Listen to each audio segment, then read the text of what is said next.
As we continue our summer cascade of information leading up to the installation of a new organ at the end of next year, I want to talk for a few minutes this morning about something that's very much behind the scenes, but nevertheless impacts everything we do at Holy Trinity. It's not liturgical, it's not musical, and it's really not pretty. It's the boiler. Or to be more precise, it's the current heating system that runs throughout the entire church and the parish house. Now, just to be clear, the thing still works, mostly, but since the boiler down in the basement is about to celebrate its 27th birthday, it shouldn't be surprising that it's showing its age. So let me throw out a few numbers at you. Over the past 18 months, that is since January of 2024, we have spent $38,000 on natural gas. And when it's going to be below 25 degrees, our contract with Con Ed requires us to switch to something called number 2 fuel oil, which is basically diesel, which is stored in a tank down in the basement. And when we fill that tank, that's another $6,000, depending on the cost of fuel at the time.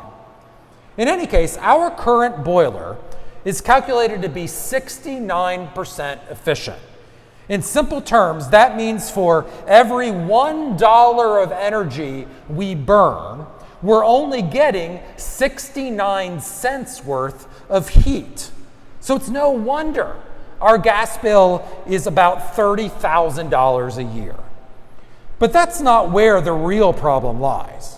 Because over the past 18 months, we've also spent another $5,000 on boiler cleaning, $4,000 on tune-ups required by the Department of Environmental Protection, $4,000 to repair leaking hot water pipes and fittings, $600 on burner overhauls, $3,600 on additional cleanings, $5,000 for a new hot water pump, and $2,500 for 5 separate service calls because the boiler just went out.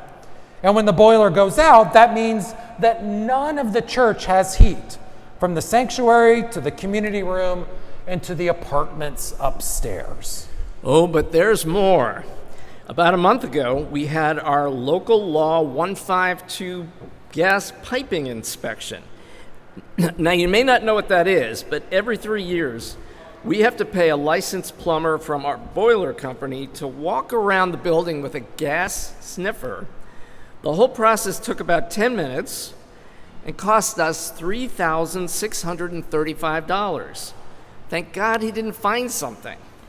Which is all a long way of saying that in the past 18 months, just since January of 2024, we've not only spent $38,000 on natural gas, but another $30,000 on cleanings, inspections, permits, repairs, chemical treatments, and service calls just to keep the system running.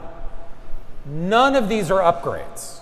They're just the real costs of keeping a 27-year-old boiler afloat in a city and a state that is actively penalizing or at the very least disincentivizing the use of fossil fuels.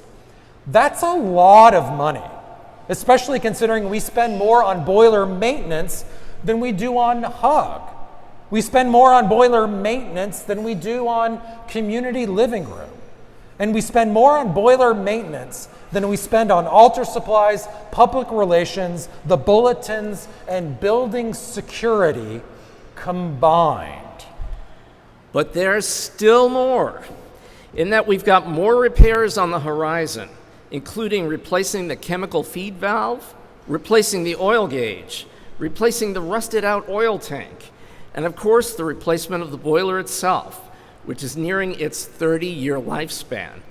My engineering dad would be proud of me for getting that all out. Together, our anticipated costs over the next 5 years is at least $250,000. So what's the alternative? Well, we replace the whole thing. We get rid of the old boiler, we get rid of the rusted oil tank, we get rid of the leaky water pipes, we get rid of the radiators that work and those that don't, And we get rid of the permits and penalties for burning fossil fuels down in our basement. And we replace it with something called a variable refrigerant flow system, or just VRF for short. VRF is all electric. It heats and it cools, hashtag air conditioning. It's quiet. It's zoned, so we don't have to boil hundreds of gallons of water just to heat a single room. It doesn't use the water pipes. It doesn't burn a single drop of oil or gas. More on that in a minute. And even though our electric bill will increase, our operating costs as a whole will be cut in half. That is, we're anticipating a $30,000 drop in annual operating costs. Now, it will be an investment, and we're going to talk about the finances next week, but our goal today is to put the dream of air conditioning that we talked about last week and the reality of our present boiler into context before we talk about the numbers. Because if we choose to do nothing, that is, if the congregation decides that VRF is too expensive and we're better off keeping what we have, that means we'll continue to burn oil and gas and pay for inspections, permits, fixes, and violations, and we'll inevitably have to replace the boiler and oil tank, possibly in an emergency situation in which the entire building goes offline. But there's still one more thing. Carbon. When we burn natural gas down in the basement, we release about 117 pounds of carbon dioxide for every million BTUs of heat we produce. When we burn oil, which is, again, basically diesel, it's even worse. 161 pounds of carbon dioxide per million BTUs. But if we switch to an all-electric VRF system backed by New York's increasingly clean electric grid, that number drops to about 75 pounds of CO2 per million BTUs, which cuts our carbon emissions in half. And because the VRF heat pumps that we'd install are 284% efficient, we get 2.84 units of heat and air conditioning for every 1 unit of electricity we use. In other words, we stop burning so much fuel, we start moving heat more efficiently. And in a word, we make this building green. After all, this conversation is about more than just comfort. It's about stewardship.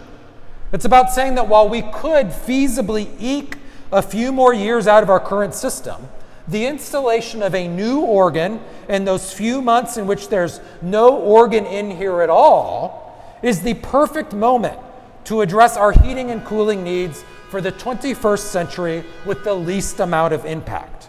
It's saying that we care about this building not just because it's beautiful, but because it's the most important tool for ministry that we have. And maybe, just maybe, we can leave behind something more comfortable, more efficient, and ultimately more just for the next generation of Holy Trinity.